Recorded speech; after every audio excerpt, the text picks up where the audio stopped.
नमस्कार, आप देख रहे हैं जीटी न्यूज और ये है न्यूज एट 10। मैं हूं आपके साथ भावना नैयर। देश और दुनिया की बड़ी और अहम खबरों को लेकर हम हाजिर हैं, जहां हम बात करेंगे प्रमुख खबरों की। उसमें प्रधानमंत्री नरेंद्र मोदी 3 देशों की विदेश यात्रा यानी कि नाइजीरिया, ब्राजील और गयाना की सफल यात्रा करने के बाद भारत के लिए हो चुके हैं रवाना। और ऐसे में कितने मायनों में ये यात्रा जो है वो ऐतिहासिक रही है, उस पर जुड़ी तमाम खबरें होंगी। साथ ही साथ AQI पर भी नजर डालेंगे।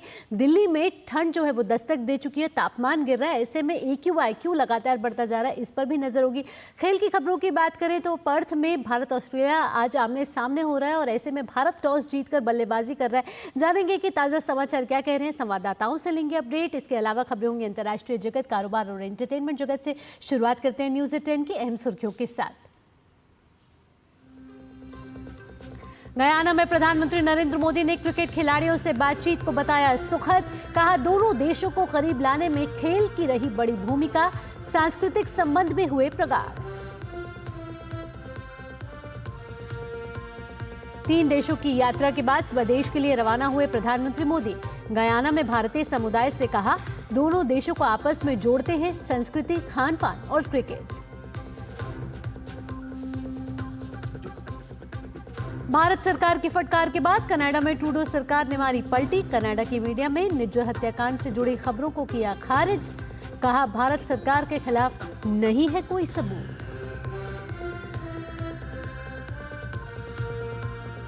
कांग्रेस अध्यक्ष के आरोपों पर बीजेपी अध्यक्ष जेपी नड्डा का पलटवार। कहा मणिपुर समेत उठाए गए तमाम मुद्दे झूठ और राजनीति से प्रेरित।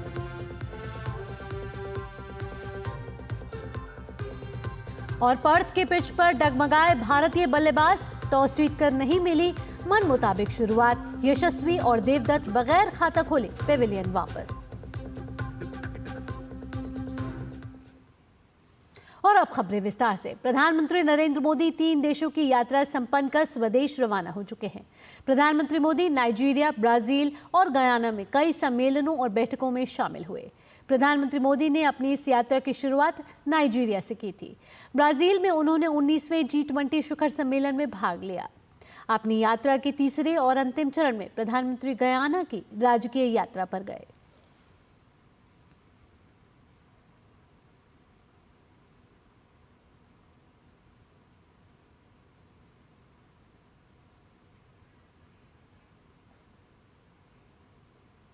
प्रधानमंत्री नरेंद्र मोदी ने गयाना के जॉर्ज टाउन में क्रिकेट जगत की कुछ दिग्गज हस्तियों से मुलाकात की।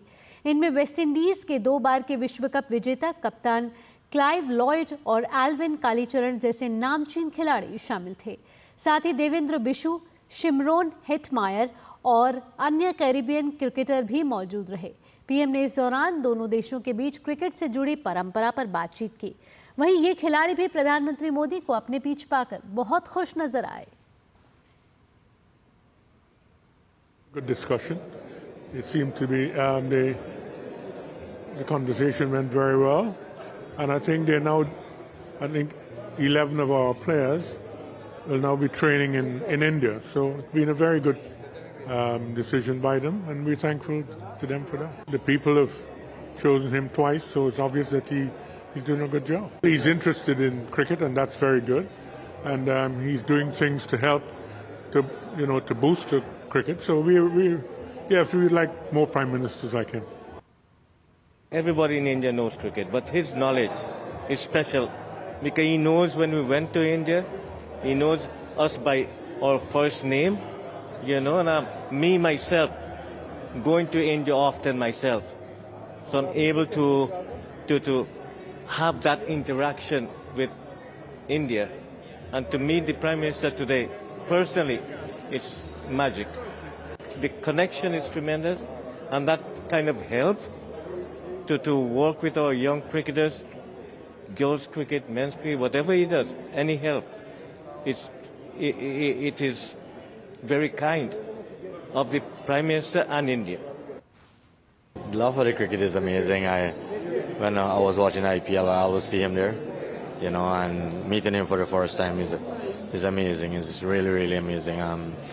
Surprisingly, he know that I was looking for my parents when I was in there a few years back. He's an amazing guy. So far in the country, we welcome him with a warm welcome. Our president and him they had a lot of events over the few days. I think the people in Guyana love him and really appreciate that he is here and spending a little bit time with our country, our culture, our diverse culture. So it's amazing having him here, and he seems so simple and down to earth, which is one good quality of a human being. रवाना होने से पहले प्रधानमंत्री नरेंद्र मोदी ने George town में भारतीय समुदाय को संबोधित किया। भारत गयाना के मजबूत और ऐतिहासिक रिश्तों का जिक्र करते हुए प्रधानमंत्री ने भारतीय समुदाय के योगदान को सराहा। पीएम ने दोनों देशों के साझा मूल्यों का जिक्र किया। पीएम ने 2 दशक से अधिक समय पहले की अपनी गयाना यात्रा को याद किया।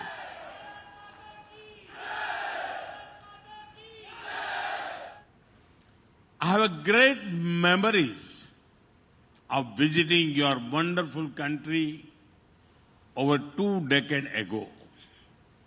At that time, I held no official position.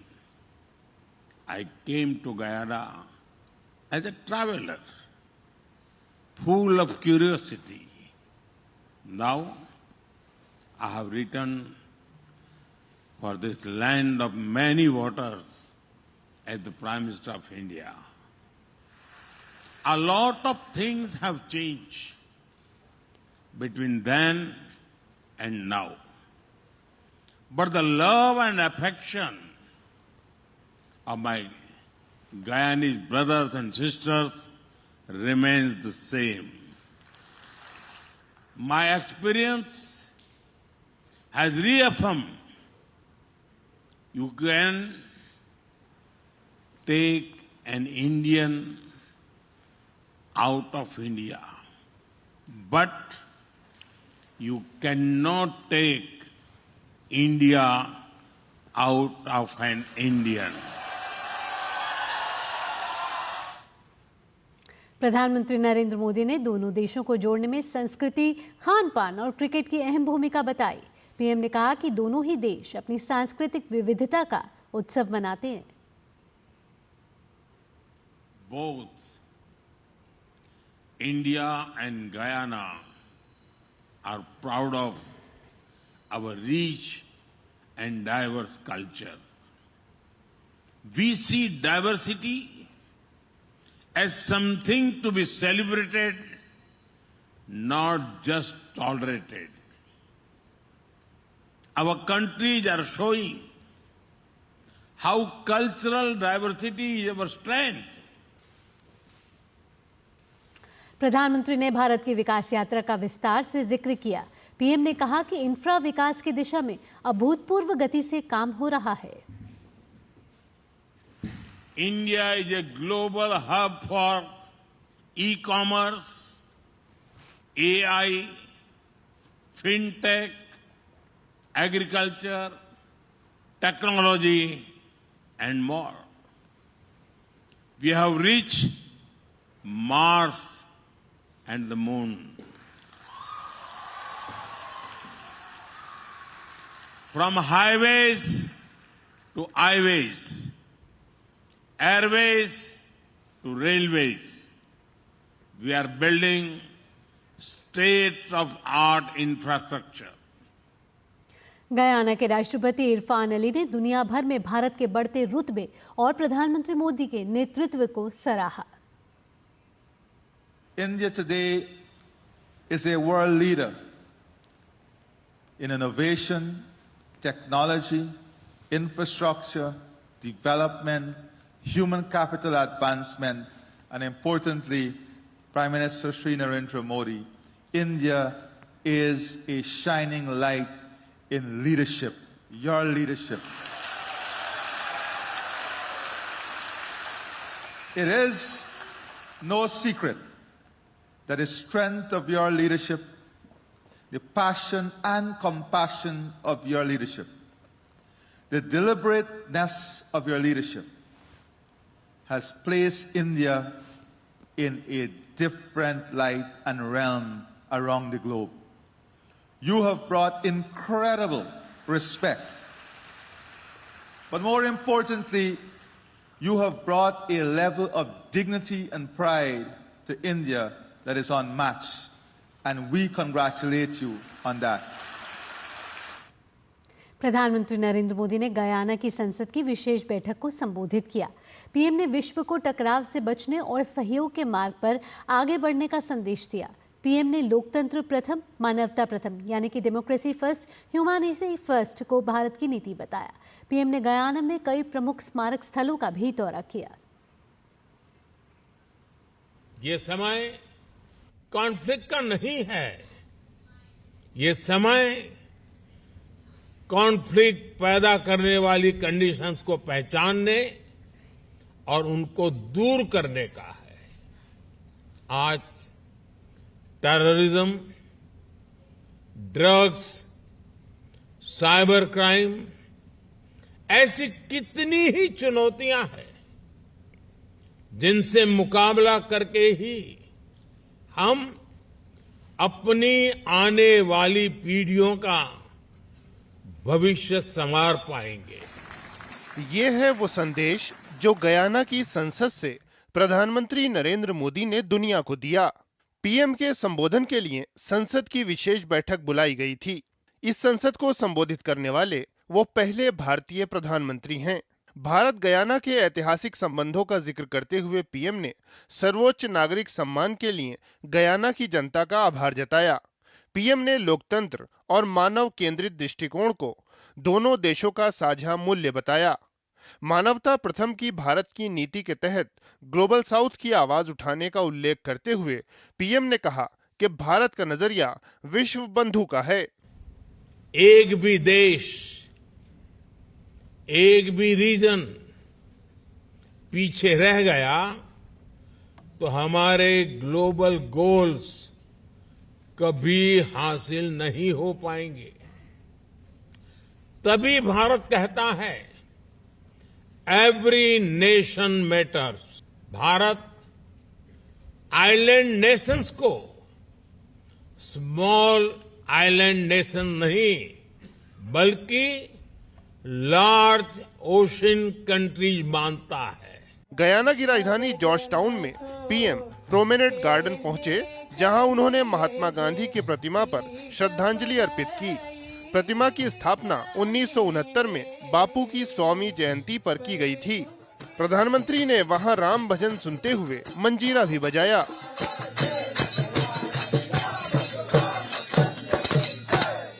बच्चों की सामूहिक वंदना पर उन्हें शाबाशी देते हुए पीएम ने उनका उत्साहवर्धन किया। पीएम ने पास ही स्थित आर्य समाज स्थल पर श्रद्धा सुमन अर्पित किए। गयाना में आर्य समाज आंदोलन की स्थापना की 100वीं वर्षगांठ के उपलक्ष्य में इसे 2011 में स्थापित किया गया था। प्रधानमंत्री ने स्मारक उद्यान में भारतीय आगमन स्मारक पर भी श्रद्धा सुमन अर्पित किए। ये स्मारक तत्कालीन ब्रिटिश गुयाना पहुंचने वाले भारतीय मजदूरों के पहले जत्थे के आने की याद में स्थापित किया गया था। पीएम ने भारतीय प्रवासियों के संघर्ष और बलिदान और गुयाना में भारतीय संस्कृति और परंपरा के संरक्षण और उसे बढ़ावा देने में उनके महत्वपूर्ण योगदान को याद किया। पीएम सरस्वती विद्या निकेतन स्कूल भी गए। पीएम ने वहां मंदिर में पूजा अर्चना की।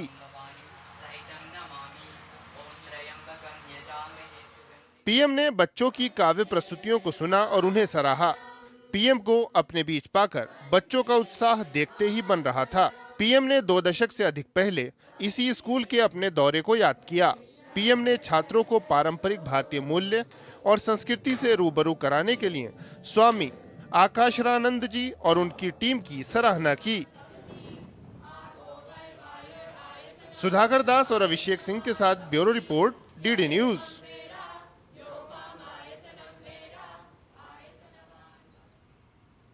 न्यूज़ एट 10 में वक्त हो चला एक छोटे से ब्रेक का। खबरें और भी हैं, आप देखते रहिए डीडी न्यूज।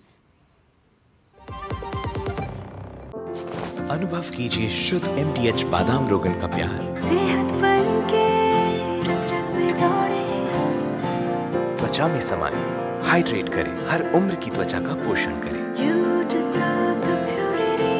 MDH बादाम रोगन, नेचुरल, टेंडर, प्योर। चमके चमके। सुनो, एक अच्छी इंश्योरेंस पॉलिसी AI से पूछते हैं। एक ऐसी पॉलिसी जिसमें प्रीमियम पेमेंट हो लिमिटेड पर इनकम आती रहे लाइफ टाइम। LIC का जीवन उत्सव। एक ऐसी पॉलिसी जो दे होल लाइफ इंश्योरेंस कवर भी। LIC का जीवन उत्सव। वाओ, चलो तो LIC की जीवन उत्सव पॉलिसी ही लेते हैं। मैं भी तुमसे यही कह रही थी, LIC का जीवन उत्सव। लाइफ टाइम सेलिब्रेशन मनाइए LIC के जीवन उत्सव के साथ, फ्यूचर सेट है। जब धरती चीर कर निकलता है लोहे का पत्थर और मिलता है मोंगिया के जोश से, फिर तपता है, पिघलता है और बनता है फौलाद। अब होता है सरिया सारी खूबियों के साथ। मोंगिया स्टील, मजबूत देश का मजबूत सरिया। MDH का किचन किंग किचन में हो तो हम सब कुछ बना सकते हैं। बैंगन का भरता, आलू गोभी, भिंडी मसाला और भी बहुत कुछ। MDH। ब्रेक के बाद आपका स्वागत है। आप देख रहे हैं न्यूज़ 18 और इस वक्त की बड़ी खबर पर नजर डाल लेते हैं। बीजेपी अध्यक्ष जेपी नड्डा ने कांग्रेस पार्टी के अध्यक्ष मल्लिकार्जुन खड़गे को पत्र लिखकर कांग्रेस पार्टी द्वारा मणिपुर को लेकर लगाए गए आरोपों का करारा जवाब दिया है। मणिपुर पर नड्डा का खड़गे को जवाब, कांग्रेस के आरोप झूठे और राजनीति से प्रेरित, ये बताया है मल्लिकार्जुन खड़गे ने। मणिपुर हिंसा पर आपको बता दें कि राष्ट्रपति को पत्र लिखकर केंद्र सरकार पर कई आरोप लगाए थे और इस पर नड्डा ने सिलसिलेवार ढंग से खड़गे को जवाब दिया है। लिखा है कि चौंकाने वाली बात यह है कि मणिपुर में स्थिति को सनसनीखेज बनाने के लिए कांग्रेस पार्टी द्वारा बार बार प्रयास किए जा रहे हैं। ऐसा लगता है कि आप भूल गए हैं कि न केवल आपकी सरकार ने भारत में विदेशी उग्रवादियों के अवैध प्रवास को वैध बनाया, बल्कि तत्कालीन गृह मंत्री पी चिदम्बरम ने उनके साथ संधियों पर हस्ताक्षर भी किए थे। इसके अलावा नड्डा ने कहा कि गिरफ्तारी से बचने के लिए अपने देश से भागने वाले इन ज्ञात उग्रवादियों नेताओं को उनके अस्थिर करने के प्रयासों को जारी रखने के लिए पूरे दिल से समर्थन और प्रोत्साहन दिया गया। ऐसी और भी कई बातें लिखी गई हैं। तो मणिपुर पे जेपी नड्डा का मल्लिकार्जुन खड़गे को करारा जवाब। उन्होंने कहा कि कांग्रेस के आरोप झूठे हैं और राजनीति से प्रेरित है। शैलेंद्र मिश्र ज्यादा जानकारी के साथ जुड़ गए हमारे साथ, सीधा शैलेंद्र का रुख करेंगे। शैलेंद्र, आपसे अपडेट लेना चाहेंगे कि मणिपुर हिंसा पे भाजपा और कांग्रेस के बीच जुबानी जंग छिड़ गई है और ऐसे में अब जेपी नड्डा का पत्र आया है जिसमें कांग्रेस की पिछली सरकारों को निशाना बताते हुए एक करारा जवाब दिया है। देखिए, मणिपुर में जो कुछ हालात हैं उसको एक तरह से देखें संभालने के लिए काफी प्रयास हो रहे हैं और हमने देखा है कि समय समय पर जो पर्याप्त कदम है वो केंद्र सरकार की तरफ से उठाए गए हैं। अब इस बीच जब एक पत्र लिखा है मल्लिकार्जुन खड़गे ने राष्ट्रपति द्रौपदी मुर्मू को और तमाम आरोप केंद्र सरकार पर लगाए हैं, तो उसके जवाब में बीजेपी के राष्ट्रीय अध्यक्ष जेपी नड्डा ने सिलसिलेवार तरीके से कहा है कि कांग्रेस को यह ध्यान रखना चाहिए कि 90 के दशक में क्या कुछ हुआ था और तब उस वक्त की कांग्रेस की सरकार या फिर बाद में यूपीए की सरकार, कांग्रेस की अगुवाई में जो यूपीए की सरकार थी, उन्होंने कितनी बड़ी बड़ी गलतियां की थी और कैसे ध्यान नहीं दिया था न केवल मणिपुर बल्कि पूरे उत्तर पूर्व पर। और अब बीते 10 वर्षों में आप देखें कनेक्टिविटी में ऐतिहासिक एक तरह से देखें बढ़ोतरी देखने को मिली है। उत्तर पूर्व में शांति आई है और विकास की तमाम बड़ी परियोजनाओं को अमली जामा पहनाया गया है, उत्तर पूर्व के लोगों को फायदा हुआ है। तब कांग्रेस ऐसी सियासत कर रही है, मणिपुर को इस तरह से एक सनसनीखेज तरीके से सामने रखकर वो क्या जो विदेशी ताकतें हैं उनके साथ एक गठजोड़ बनाकर ये बताना चाहती है कि भारत का जो विकास है, भारत जो तेजी से आगे बढ़ रहा है, उत्तर पूर्व जो तेजी से आगे बढ़ रहा है, वो कांग्रेस को पच नहीं रहा है। तो हमने देखा कि बहुत सिलसिलेवार तरीके से ये जवाब बीजेपी के राष्ट्रीय अध्यक्ष जेपी नड्डा की तरफ से कांग्रेस के अध्यक्ष मल्लिकार्जुन खड़गे को दिया गया। हम जानते हैं कि दोनों दलों के बीच आरोप प्रत्यारोप के दौर देखने को मिलते हैं। बीजेपी लगातार जो भी आरोप लगते हैं कांग्रेस की तरफ से उसका तथ्यों के हिसाब से जवाब देती है और पूर्व की कांग्रेस सरकार में जो कुछ गलतियां की गई थी उसका भी हवाला देती है। जी, इससे पहले हमने देखा था शैलेंद्र, मल्लिकार्जुन खड़गे ने राष्ट्रपति को पत्र लिखा था जिसके बाद अब जेपी नड्डा ने कांग्रेस अध्यक्ष को ये पत्र लिखकर करारा जवाब दिया है। ऐसे में कहीं ना कहीं मणिपुर का मुद्दा बेहद ही संवेदनशील मुद्दा है। ऐसे में इस पर राजनीति करना कितनी बड़ी कह सकते हैं फटकार लगाने की कोशिश कांग्रेस को भारतीय जनता पार्टी की तरफ से? देखिए, इसमें कहीं कोई दो राय नहीं है कि बहुत संवेदनशील मुद्दा है और बीजेपी हमेशा ये कहती रही है कि जहां पर राष्ट्रहित की बात हो, जहां पर सभी राजनीतिक दलों को, सभी संस्थाओं को एक सुर में बोलना चाहिए, वहां कांग्रेस पार्टी ऐसी सियासत करती है कि जब दुनिया के सामने जो कुछ ऐसी ताकतें हैं जो भारत के विकास को नहीं देखना चाहती, ऐसा लगता है कि उनके साथ एक संधि है, उनके साथ एक गठजोड़ है कांग्रेस पार्टी का। सिर्फ जब भी आप देखें कि राहुल गांधी इससे पहले जब विदेश के दौरे पर कई बार गए, वहां पर भारत की आलोचना की इस तरह से, तब बीजेपी ने कहा कि जब भी विदेश जाते हैं राहुल गांधी तब वो भारत की छवि को नुकसान पहुंचाना चाहते हैं। तो क्या वो नहीं चाहते जो भारत जो विकास कर रहा है बीते 10 वर्षों में प्रधानमंत्री नरेंद्र मोदी की अगुवाई में, उससे उनको क्या कोई दिक्कत है? तो अब ये पत्र उसी सिलसिले में बहुत महत्वपूर्ण बातें कहता है कि आप जब कोई आरोप लगाते हैं तो उसके पीछे तथ्य होना चाहिए, वो राजनीति से प्रेरित नहीं होना चाहिए, दुर्भावना से प्रेरित नहीं होना चाहिए। सत्ता की जो भूख है वो इतनी नहीं होनी चाहिए कि आप लोगों को डिवाइड करने की वकालत करने लगे। ये बहुत ही कठोर शब्दों का इस्तेमाल बीजेपी अध्यक्ष की तरफ से किया गया है। जब मल्लिकार्जुन खड़गे को पत्र लिखा गया है कि ऐसा लगता है कि इतने दिनों से सत्ता से केंद्र में बाहर है कांग्रेस पार्टी, तो उसकी भूख इतनी बढ़ गई है कि जो देश विरोधी ताकतें हैं उनके साथ गठजोड़ करती हुई दिखाई दे रही है कांग्रेस पार्टी। तो यूपीए के शासनकाल में, कांग्रेस के शासनकाल में जो कुछ गलतियां हुई थी उत्तर पूर्व को लेके, उसको भी याद दिलाया है और ये भी जताया है कि आप देश के विकास के साथ खड़े हो, ना कि देश के विकास के विरोध में। जी, इससे पहले भी शैलेंद्र हमने देखा है कि केंद्रीय गृह मंत्रालय ने या केंद्रीय गृह मंत्री ने कई बार हस्तक्षेप करते हुए मणिपुर की हिंसा को कम करने के लिए कई बड़े अहम कदम भी उठाए। ऐसे में कई मंचों पर केंद्रीय गृह मंत्री ने बोला है कि पिछले 10 वर्षों में 70% जो हिंसा है वो कहीं ना कहीं कम हुई है। ऐसे में कांग्रेस का इस तरीके का आरोप लगाना और राजनीति करना, ऐसे में समाधान ना ढूंढना, ये सब कुछ राजनीति से प्रेरित लगता है। और यही जेपी नड्डा भी कह रहे हैं कि आपको राजनीति की भूख है, आप सत्ता की भूख की वजह से ये सब कर रहे हैं। देखिए, अगर आप तथ्य देखें तो उत्तर पूर्व में काफी शांति आई है, उग्रवाद में कमी आई है। आप उत्तर पूर्व के तमाम राज्यों में देखें कि उग्रवादी संगठनों ने मुख्य धारा में शामिल होने का फैसला किया और तमाम जो उत्तर पूर्व के युवा हैं उनको रोजगार मिला है। इसके साथ ही साथ कनेक्टिविटी, चाहे वो वायुयान की कनेक्टिविटी हो या फिर रेल कनेक्टिविटी हो, उसमें अभूतपूर्व हम कहें कि उपलब्धि हासिल हुई है बीते 10 वर्षों में। तो जब अब कोई मुद्दा आता है या फिर कोई चुनौती आती है, उसमें बीजेपी का यह कहना है कि कांग्रेस पार्टी कोई तथ्य के आधार पर कोई बात कहे, कोई सरकार पर सवाल उठाए, वो एक अलग बात है। लेकिन दुर्भावना से प्रेरित होकर या फिर राजनीति से प्रेरित होकर देश हित से जुड़े मुद्दे पर एक तरह से सनसनीखेज बनाने की कवायद करना और तथ्यों को छुपाकर कुछ बातें रखना, ये कतई उचित नहीं है, क्योंकि वो एक प्रमुख पार्टी है। तो कांग्रेस पार्टी का ये रवैया क्यों है? और हमने पहले भी देखा था, बीजेपी ये कह रही है कि जब भी कोई देश हित से जुड़ा बात आता है तो कांग्रेस पार्टी इस तरह की रवैया अपनाती है। तो क्या जो देश विरोधी ताकतें हैं उनके साथ कोई गठजोड़ है? क्योंकि आंकड़े बताते हैं कि उत्तर पूर्व में ऐतिहासिक विकास बीते 10 वर्षों में हुआ, जिस तथ्य को बीजेपी ने सामने रखा है, चाहे वो संपर्क मार्ग की बात हो या फिर हवाई अड्डों के विकास की बात हो या फिर नए इंडस्ट्री की बात हो। हम जानते हैं कि ऑर्गेनिक के एक बड़े हब के तौर पर अब उत्तर पूर्व के राज्य देखे जा रहे हैं, तो उसका एक फायदा हुआ, निवेश में एक बहुत रिकॉर्ड बढ़ोतरी हुई है उत्तर पूर्व के राज्यों में। तो अगर एक चुनौती आई है, कुछ दिक्कतें हैं कहीं पर, तो आप तथ्य पूर्वक कुछ सुझाव रख सकते हैं, लेकिन इस तरह से दुर्भावना प्रेरित होकर आप राजनीति कर रहे हैं, ये कतई उचित नहीं। जी शैलेंद्र, तमाम जानकारियों के साथ आपका बहुत बहुत धन्यवाद। और अब खबर भारत कनाडा रिश्तों से जुड़ी। भारत की कड़ी फटकार क्या लगी कि कनाडा सरकार के सुर ही बदल गए हैं।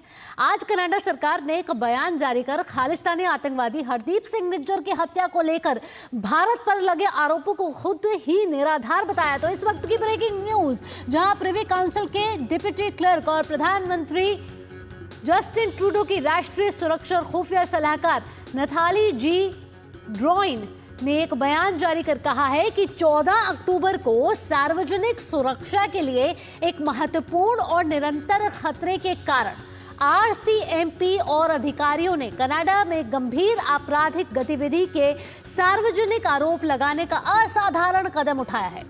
कनाडा सरकार ने प्रधानमंत्री मोदी, मंत्री जयशंकर या एनएसए डोभाल को कनाडा के भीतर गंभीर आपराधिक गतिविधि से जोड़ने वाले सबूतों के बारे में कुछ नहीं कहा है और ना ही उसे इसकी जानकारी है। इसके विपरीत कोई भी सुझाव केवल अटकलें हैं और गलत है। कनाडा का ये यू टर्न भारत की कड़ी फटकार के बाद सामने आया है। इससे पहले कनाडा ने प्रधानमंत्री मोदी और जयशंकर पर निज्जर की हत्या की जानकारी होने का आरोप लगाया था। कनाडा की एक मीडिया रिपोर्ट में इस आशय का दावा किया गया था कनाडा के एक अनाम अधिकारी के हवाले से यह रिपोर्ट प्रकाशित की गई थी और इस रिपोर्ट के सामने आने के बाद ही भारत ने इस पर कड़ी प्रतिक्रिया देते हुए इसकी निंदा की थी।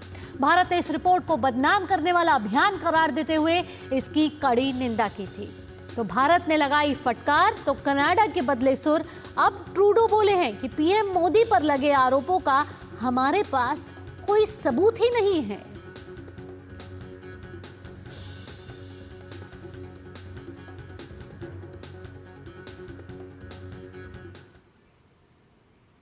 यहां वक्त एक छोटे से ब्रेक का, खबरें और भी हैं, आप कहीं मत जाइएगा, देखते रहिए न्यूज़ एट 10।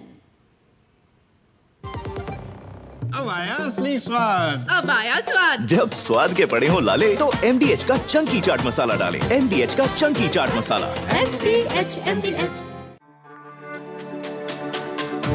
मेरी पसंद। मेरी पसंद। मेरी पसंद। मेरी पसंद।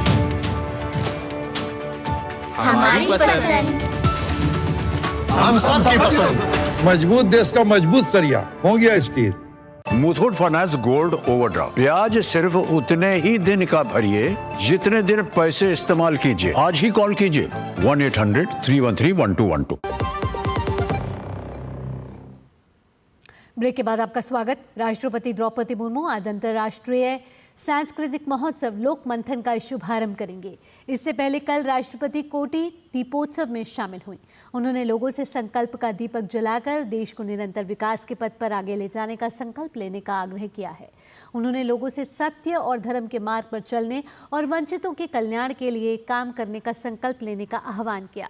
साथ ही इस बात पर भी जोर दिया कि दीपक जलाना अंधकार से प्रकाश की ओर और अज्ञान से ज्ञान की ओर बढ़ने का प्रतीक है। राष्ट्रपति ने साथ ही कहा कि देश समग्र और समावेशी विकास के लक्ष्य के साथ आगे बढ़ रहा है।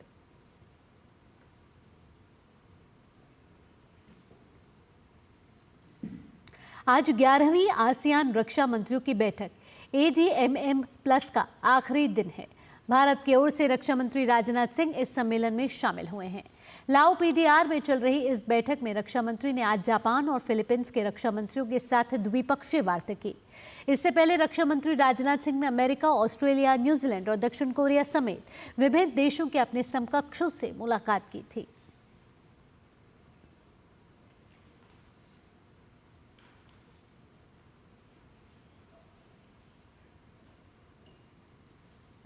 बढ़ते हैं अगली खबर की ओर। भारतीय नौसेना का एक जहाज गुरुवार शाम को गोवा तट से 70 समुद्री मील दूर मार्थोमा नामक मछली पकड़ने वाली नौका से टकरा गया। अधिकारियों के मुताबिक टक्कर के वक्त मछली पकड़ने वाली नौका पर चालक दल के 13 सदस्य सवार थे। सूचना मिलते ही भारतीय नौसेना द्वारा तुरंत खोज और बचाव कार्य शुरू किया गया और अब तक नौका के 11 चालक के सदस्यों को बरामद किया जा चुका है। बाकी 2 के लिए तलाशी अभियान जारी है। रेस्क्यू के लिए अतिरिक्त जहाजों को भी भेज दिया गया है।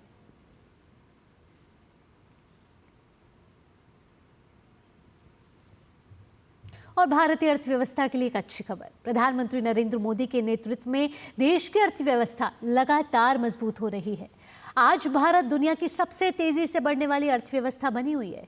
क्रेडिट रेटिंग एजेंसी ICRA की ताज़ा रिपोर्ट के मुताबिक भारत में आर्थिक गतिविधियों की विकास दर अक्टूबर में 8 महीने के उच्चतम स्तर 10.1% पर रही, जो कि सितंबर में 6.6% थी। देखिए इस पर हमारी एक खास रिपोर्ट। प्रधानमंत्री नरेंद्र मोदी के नेतृत्व में देश की अर्थव्यवस्था लगातार मजबूत हो रही है। आज भारत दुनिया की सबसे तेजी से बढ़ने वाली अर्थव्यवस्था बनी हुई है। आर्थिक मोर्चे पर भारत के लिए एक और अच्छी खबर निकलकर सामने आ रही है। क्रेडिट रेटिंग एजेंसी ICRA की ताजा रिपोर्ट के मुताबिक भारत में आर्थिक गतिविधियों की विकास दर अक्टूबर में 8 महीने के उच्चतम स्तर 10.1% पर रही, जो कि सितंबर में 6.6% थी। रिपोर्ट में बताया गया कि वृद्धि दर में बढ़त की वजह खनन और बिजली उत्पादन सेक्टर में तेजी, फेस्टिव सीजन में रेफ्रिजरेटर, ईंधन की खपत, वाहनों का पंजीकरण, एयर ट्रैवल और निर्यात में बढ़ोतरी होना है। वहीं RBI के नवंबर बुलेटिन के मुताबिक भारत का निर्यात आउटलुक सकारात्मक है। इसकी मुख्य वजह मैन्युफैक्चरिंग उत्पादों के वैश्विक व्यापार में देश की हिस्सेदारी का बढ़ना बताया गया है। वित्त वर्ष 2024-25 की पहली छमाही में एप्पल ने भारत में निर्मित आईफोन का करीब 6 अरब अमेरिकी डॉलर का निर्यात किया, जबकि ऑटोमोबाइल निर्यात में 14.3% की बढ़ोतरी दर्ज की गई। रिपोर्ट में कहा गया कि एक जिला एक उत्पाद योजना के तहत 1100 से ज्यादा जीआई उत्पाद पंजीकृत हैं, जिनमें से 640 का निर्यात किया जा रहा है। पिछले 10 वर्षों में बंदरगाहों की क्षमता 745 मिलियन टन से बढ़कर 1600 मिलियन टन से अधिक हो गई है। साथ ही प्रमुख बंदरगाहों पर यातायात में करीब 50% की वृद्धि दर्ज की गई है। ग्लोबल ट्रेड रिसर्च इनिशिएटिव की ताजा रिपोर्ट के मुताबिक भारत का सेवा निर्यात 2030 तक वस्तु निर्यात से आगे निकलने की उम्मीद है। रिपोर्ट के मुताबिक 2030 तक सेवा निर्यात 618 बिलियन डॉलर से अधिक पहुंचने का अनुमान है, जबकि उस समय तक माल निर्यात के 613 अरब डॉलर रहने की उम्मीद है। जीटीआरआई की रिपोर्ट में कहा गया कि वित्त वर्ष 2019 से 24 के बीच सेवा निर्यात 10.5% की दर से बढ़ा, जो कि माल निर्यात के 5.8% से लगभग दोगुना है। वहीं real estate advisory firm JLL India के मुताबिक भारत की डेटा सेंटर इंडस्ट्री 2026 तक 66% बढ़ने की उम्मीद है। इसकी वजह आर्टिफिशियल इंटेलिजेंस और राष्ट्रीय स्तर पर 5G नेटवर्क का तेजी से विस्तार होना बताया गया है। भारत की अर्थव्यवस्था जिस रफ्तार के साथ आगे बढ़ रही है, उसने दुनिया में अधिकतर देशों का ध्यान अपनी तरफ खींचा है। यही वजह है कि आज दुनिया के ऐसे काफी देश हैं जो भारत में निवेश करने के लिए तैयार हैं। Bureau report, DD news. केंद्र में मोदी सरकार बनने के बाद से ही युवाओं के लिए रोजगार के अवसर मुहैया कराने पर खासा ध्यान दिया जा रहा है। इसके लिए मोदी सरकार ने कई योजनाएं भी चलाई हैं और इसी का नतीजा है कि बड़ी संख्या में युवा संगठित क्षेत्र के वर्कफोर्स में शामिल हो रहे हैं, जिसके चलते इनकी संख्या में रिकॉर्ड बढ़ोतरी दर्ज की जा रही है। एमएसएमई सेक्टर में युवाओं के लिए रोजगार के काफी अवसर पैदा हो रहे हैं। आइए देखते हैं इस पर हमारी खास रिपोर्ट। रोजगार के मोर्चे पर अच्छी खबर है। कर्मचारी भविष्य निधि संगठन ईपीएफओ पेरोल डेटा से जुड़ने वाले नए सदस्यों की संख्या में भारी बढ़ोतरी दर्ज की गई है। श्रम एवं रोजगार मंत्रालय द्वारा मिली जानकारी के मुताबिक इस साल सितंबर के दौरान ईपीएफओ से 18.81 लाख सदस्य जुड़े, जो पिछले साल के इसी महीने की तुलना में 9.33% अधिक है। ईपीएफओ के मुताबिक सितंबर में जुड़े सदस्यों में से 9.47 लाख नए सदस्य हैं, जो पिछले साल सितंबर की तुलना में 6.22% अधिक है। इसमें 18 से 25 वर्ष के आयु वर्ग के लोगों की संख्या करीब 59.95% है। आंकड़ों से मालूम होता है कि पहली बार नौकरी पाने वाले युवाओं की संख्या तेजी से बढ़ी है और महिला श्रमिकों की संख्या में भी उछाल आया है। पेरोल डेटा से पता चलता है कि लगभग 14.10 लाख सदस्य ईपीएफओ से बाहर हो गए और बाद में फिर से इसमें शामिल हो गए। ये आंकड़ा सितंबर 2023 की तुलना में 18.19% अधिक है। पेरोल डेटा के मुताबिक सितंबर के दौरान जोड़े गए नए सदस्यों में से 2.47 लाख नई महिला सदस्य हैं। ये आंकड़ा सितंबर 2023 की तुलना में 9.11% अधिक है। वहीं एमएसएमई सेक्टर में रोजगार के अवसर बढ़े हैं। सरकारी पोर्टल उद्यम के मुताबिक भारतीय एमएसएमई सेक्टर ने बीते 15 महीने में 10 करोड़ रोजगार के अवसर सृजित किए हैं। आंकड़ों के मुताबिक पिछले साल अगस्त में पंजीकृत एमएसएमई की संख्या 2.33 करोड़ थी, जो अब बढ़कर 5.49 करोड़ हो गई है, जबकि इस अवधि के दौरान इन उद्यमों में नौकरियों की संख्या 13.15 करोड़ से बढ़कर 23.14 करोड़ हो गई है। इस दौरान महिलाओं के लिए 5.23 करोड़ रोजगार के अवसर उत्पन्न हुए। वित्त वर्ष 2024-25 के बजट में एमएसएमई के लिए करीब 22,138 करोड़ रुपए आवंटित किए गए, जो पिछले वित्त वर्ष से 41.6% अधिक है। एमएसएमई को बढ़ावा देने के लिए इस साल बजट में कई पहल की गई, जिसमें बिना गारंटी के मैन्युफैक्चरिंग एमएसएमई को टर्म लोन देने की नई योजना भी शामिल है। मुद्रा लोन की सीमा को 10 लाख रुपए से बढ़ाकर 20 लाख रुपए किया गया। Bureau report, DD news. केंद्र द्वारा चलाई जा रही विभिन्न जन कल्याणकारी योजनाओं का लाभ लोगों को मिल रहा है। इसी क्रम में प्रधानमंत्री ग्रामीण आवास योजना के तहत उत्तर प्रदेश के भदोही जिले के भकोड़ा गांव के लोगों को पक्के मकान मिले हैं। इससे पहले जहां गांव के लोग कच्चे मकानों में रहते थे, वहीं पक्के मकान मिलने से इनके जीवन में खुशियां लौटी हैं। ग्रामीणों ने प्रधानमंत्री का इस योजना के लिए आभार व्यक्त किया है। उन्होंने कहा कि इस योजना से उनके जीवन में बहुत सुधार हुआ है और अब वे एक सुरक्षित और मजबूत घर में रह सकते हैं। आवास मिलने से बहुत हमको सबको राहत मिली है साहब। घर गिरता था, रात रात बैठते रहते थे, बैठ के रात बिताते थे। हमारे पास घर नहीं रहा, कच्चा घर रहा। हम लोग कच्चा घर में रहते रहे, वो गिर गया रहा। हम लोग के प्रधानमंत्री के तरफ से मिला, आवास मिला, हम लोग अच्छे से रहते हैं, अच्छे से हम लोग बाही। प्रधानमंत्री के धन्यवाद। हमारे पास रहने की जगह नहीं रहा, रह इच्छा नहीं रहा, आवास मिल गया तो हम लोग बाही इसमें। छत्तीसगढ़ के बस्तर जिले के छोटे से गांव धुड़मा रास ने देश और दुनिया में अपनी अनोखी पहचान बनाई है। धुड़मा रास गांव को संयुक्त राष्ट्र विश्व पर्यटन संगठन द्वारा सर्वश्रेष्ठ पर्यटन गांव के उन्नयन कार्यक्रम के लिए चयनित किया गया है। क्या कुछ खास है इस गांव में और कैसे पर्यटकों को लुभा रहा है यह गांव, देखिए इस पर हमारी ये खास रिपोर्ट। बस्तर जिले के छोटे से गांव घुड़मारस ने देश और दुनिया के मानचित्र पर अपनी अनोखी पहचान बनाई है। बस्तर जिले की कांगेर घाटी राष्ट्रीय उद्यान में स्थित घुड़मारस गांव को संयुक्त राष्ट्र विश्व पर्यटन संगठन द्वारा सर्वश्रेष्ठ पर्यटन गांव के उन्नयन कार्यक्रम के लिए चयनित किया गया है। इस कार्यक्रम के लिए 60 देशों के 20 गांवों का चयन किया गया था, जिसमें भारत के छत्तीसगढ़ राज्य के घुड़मारस ने भी अपनी जगह बनाई। घुड़मारस प्राकृतिक सौंदर्य, सांस्कृतिक विविधता और परंपराओं के लिए जाना जाता है। बस्तर की अद्भुत आदिवासी जीवन शैली, पारंपरिक व्यंजन, हरियाली और जैव विविधता से समृद्ध यह गांव पर्यटकों के लिए एक आकर्षक ही नहीं बल्कि रोमांचक स्थल है।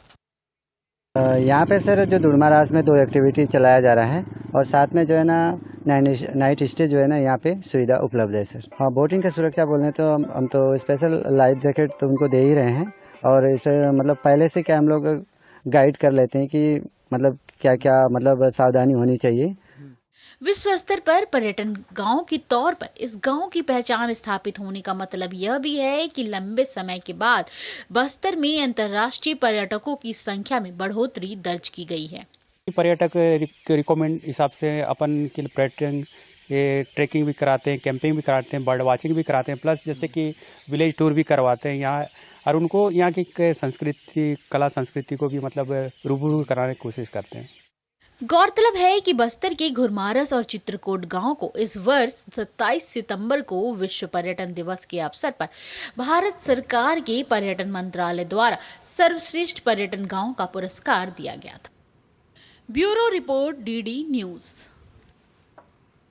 और अब खबर महाकुंभ 2025 से जुड़ी हुई, जिसको लेकर प्रयागराज में तेजी से निर्माण कार्य चल रहा है।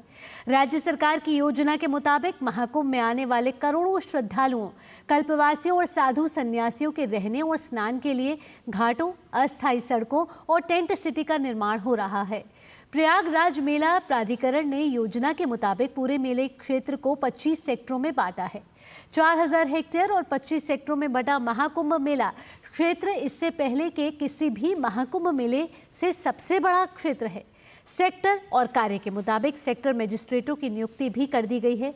सभी सेक्टर मजिस्ट्रेट अपने अपने सेक्टर में भूमि अधिग्रहण से लेकर प्रशासन व्यवस्था के लिए जिम्मेदार रहेंगे। महाकुंभ के दौरान सेक्टर मजिस्ट्रेट आम जनता और प्रशासन के बीच कड़ी का कार्य करेंगे। महाकुंभ 2025 में लगभग 45 करोड़ श्रद्धालुओं के आने और लगभग 1 लाख से अधिक लोगों के कल्पवास करने की संभावना है। इसके साथ ही हजारों की संख्या में साधु सन्यासियों और मेला प्रशासन के लोग महाकुंभ के दौरान मेला क्षेत्र में रहेंगे। ऐसे में प्रशासन कोई भी कोर कसर नहीं छोड़ना चाहता है। महाकुंभ 2025 को लेकर प्रयागराज में तैयारियां इस समय जोरों शोरों से चल रही हैं। इसी क्रम में महाकुंभ को सुरक्षित और हरित महाकुंभ बनाने के लिए योगी सरकार अनेक उपाय भी कर रही है। पहली बार महाकुंभ में ऑल टेरेन व्हीकल यानी लाइट यूटिलिटी व्हीकल तैनात किया जा रहा है। ये व्हीकल मेला क्षेत्र में कहीं भी आग की घटना होने पर चंद सेकंड्स में घटनास्थल पर पहुंचकर आग पर काबू पा सकेगा। यह फायर एक्सटिंग्विशर समेत तमाम अत्याधुनिक फायर सेफ्टी डिवाइसेस से लैस होगा।